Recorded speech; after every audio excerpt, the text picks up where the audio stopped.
Good morning વિદ્યાર્થી મિત્રો. ધોરણ 12 ગુજરાતી, જેમાં સૌથી પ્રથમ છે વ્યાકરણ લેખન સાહિત્ય સ્વરૂપો,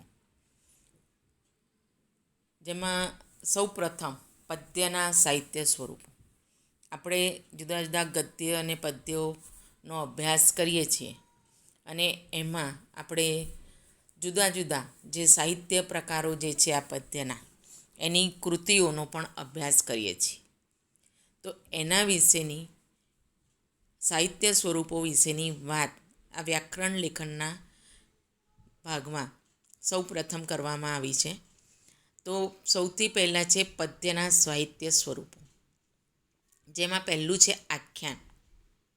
આખ્યાન એમ કે કોઈ પૌરાણિક કથા, અવતારની કથા, પુણ્યશાળી ચરિત્રોની કથા કે ભક્તોની કથામાં લોકભોગ્ય ફેરફારો કરીને કવિ આલેખન કરે છે. લોકભોગ્ય એટલે લોકોને ગમે એવા આ બધી કથાઓમાં કવિ ફેરફાર કરી અને એનું આલેખન કરે છે.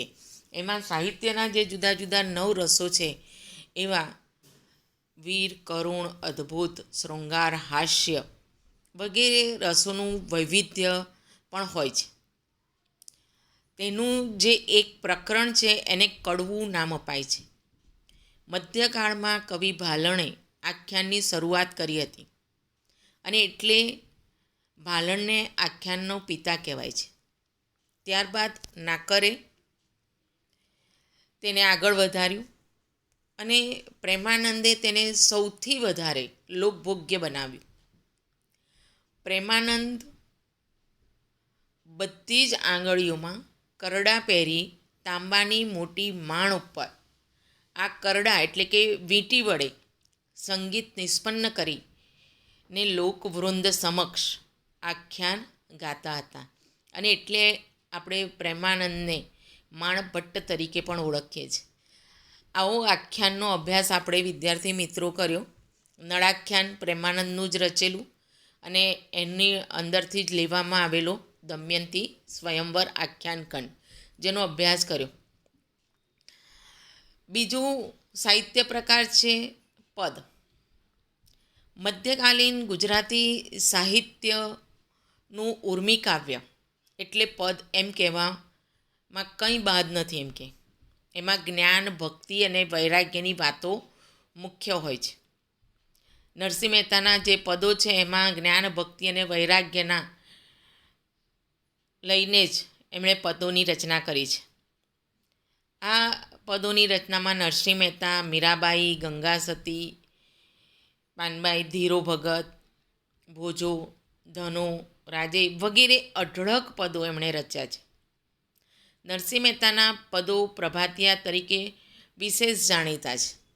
આવું જ નરસિંહ મહેતાનું પ્રસિદ્ધ પદ આપણે સૌથી પહેલો અભ્યાસ કર્યો અખિલ બ્રહ્માંડમાં, જેનો સાહિત્ય પ્રકાર પદ હતો. એની વાત આપણે કરેલી. મધ્યકાળના અન્ય સ્વરૂપો. મધ્યકાળ એટલે કે નરસિંહ મહેતાથી શરૂ કરી અને છેક દયારામ સુધીના સમયગાળામાં ભક્તિ સાહિત્ય પુષ્કળ રચાયેલું. નરસિંહ મહેતાથી શરૂ કરી અને દયારામ સુધી એમ કે એ જે સમયગાળો હતો એમાં ભક્તિ સાહિત્ય પુષ્કળ પ્રમાણમાં રચાયું.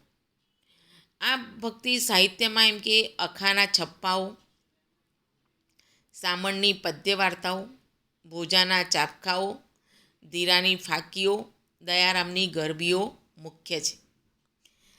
આપણે દયારામની ગરબીનો અભ્યાસ આની અગાઉ જ કર્યો.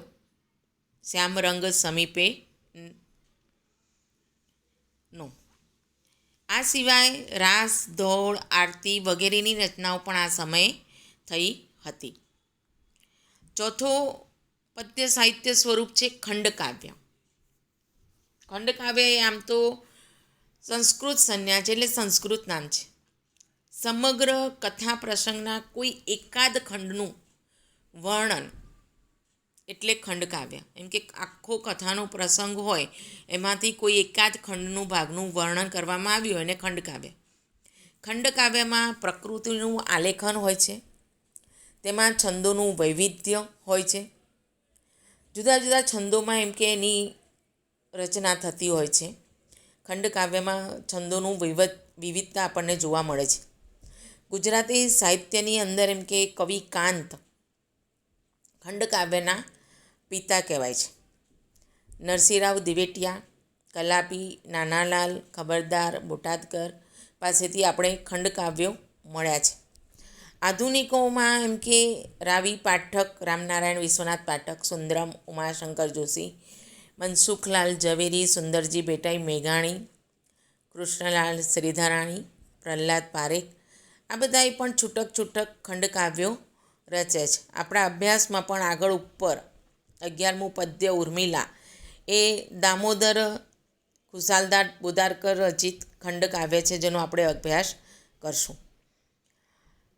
5મો સાહિત્ય પ્રકાર સોનેટ, પદ્ય સાહિત્ય સ્વરૂપોમાં. ઇટાલી દેશમાં ઉદ્ભવેલો આ ઉર્મી કાવ્ય પ્રકાર અંગ્રેજી સાહિત્યમાંથી એમ કે ગુજરાતી સાહિત્યમાં આવ્યો છે.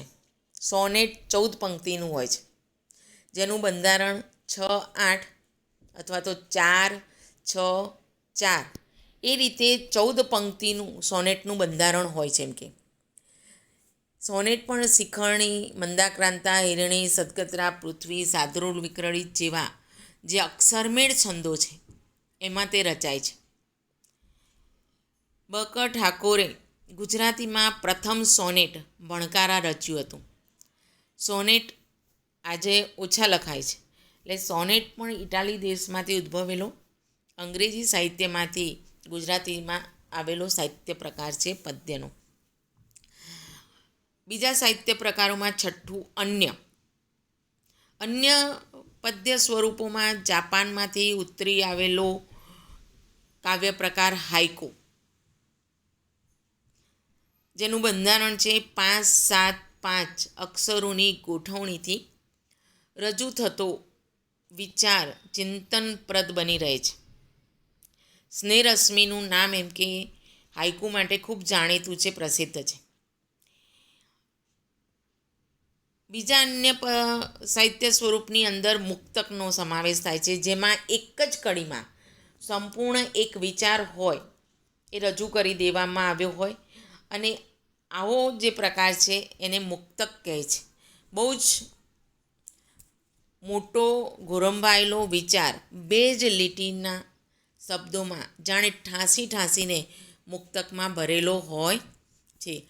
એવું જ 2 પંક્તિનું બીજું અન્ય પદ્ય સ્વરૂપ છે, સાહિત્ય સ્વરૂપ દુહા, જે ચારણી સાહિત્યમાંથી કહેવાય છે, જેમાં પણ 2 પંક્તિની અંદર જ આખી વાત ખૂબ સુંદર રીતે રજૂ કરી દેવામાં આવતી હોય છે. પદ્ય સાહિત્ય સ્વરૂપોમાં 7મું ગઝલ, આ પણ વિદેશી સાહિત્ય પ્રકાર છે. તે અરબી અને ફારસી ભાષામાંથી ગુજરાતીમાં ઉતરી આવી છે. ગઝલમાં પ્રેમ, વિરહ, પ્રભુભક્તિ વગેરે વિષયો મુખ્ય હોય છે. ગઝલના મુખ્ય 2 પ્રકાર છે. એક ઇશ્કે હકીક એટલે ઈશ્વર તરફનો પ્રેમભાવ, અને બીજો છે ઇશ્કે મિજાજી એટલે પ્રિયતમા તરફનો સ્નેહ. તેની ગઝલની દરેક જે પંક્તિ છે એ પંક્તિ શેર કહેવાય છે. ગઝલનો પહેલો શેર મતલા અને છેલ્લો શેર મક્તા કહેવાય છે. આવી જ એક ગઝલ આપણે આગળ ઉપર અભ્યાસક્રમમાં છે, જુઓ, એનો અભ્યાસ કરશું. તો આ બધા જ પદ્ય સાહિત્ય સ્વરૂપો વિશે આપણે વાત કરી. હવે ગદ્ય સાહિત્ય સ્વરૂપો. ગદ્ય સાહિત્ય સ્વરૂપોમાં નવલકથા પહેલું. નવલકથામાં અનેક બનાવો અને તેના અનેક ખંડો હોય છે. અંગ્રેજી ભાષામાં તેને નોવેલ કહે છે. થોડા વધારે વિસ્તારવાળી લાંબી કથા વાર્તા એટલે નવલકથા એમ કહી શકાય. ઈસવીસન 1866માં શ્રી નંદશંકર મહેતાએ કરણ ઘેલો નવલકથા લખી. તેને પ્રથમ નવલકથાનું માન મળ્યું છે, એટલે ગુજરાતી સાહિત્યની પ્રથમ નવલકથા કરણ ઘેલો છે. નવલકથા કલ્પનાઉત્થ સાહિત્ય પ્રકાર છે. જેને વાંચવાનો શોખ હોય એને નવલકથા ખૂબ જ કરણ ગેલો સુંદર નવલકથા છે, ગુજરાતી સાહિત્યની પ્રથમ. બીજો ગદ્ય સાહિત્યનો સ્વરૂપ છે નવલિકા. નવલિકા એટલે કે ટૂંકી વાર્તા. જીવનના કોઈ એક રહસ્યને ઓછામાં ઓછા બનાવોથી, ઓછામાં ઓછા શબ્દોમાં વાર્તા શૈલી એ નિરૂપવું તે.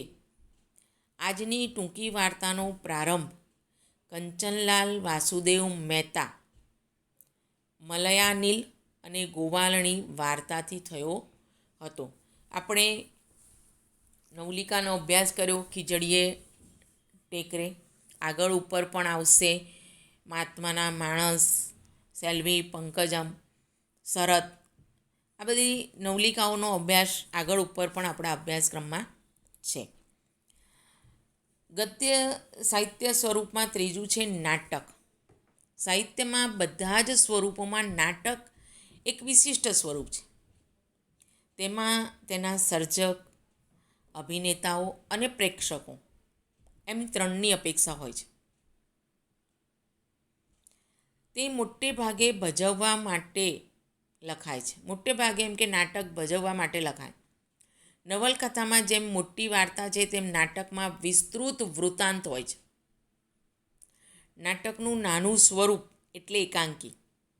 સમય અને વૃત્તાંત બંને રીતે તેમાં ટૂંકાણમાં હોય છે. ચોથું સ્વરૂપ છે ગદ્ય સાહિત્યનું નિબંધ.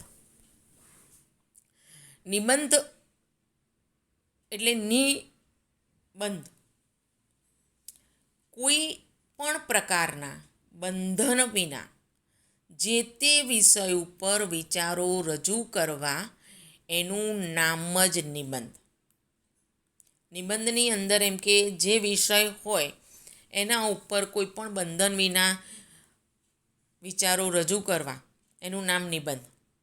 જેમાં કલ્પના, અવલોકન અને મૌલિક વિચારો એ નિબંધના લક્ષણો છે.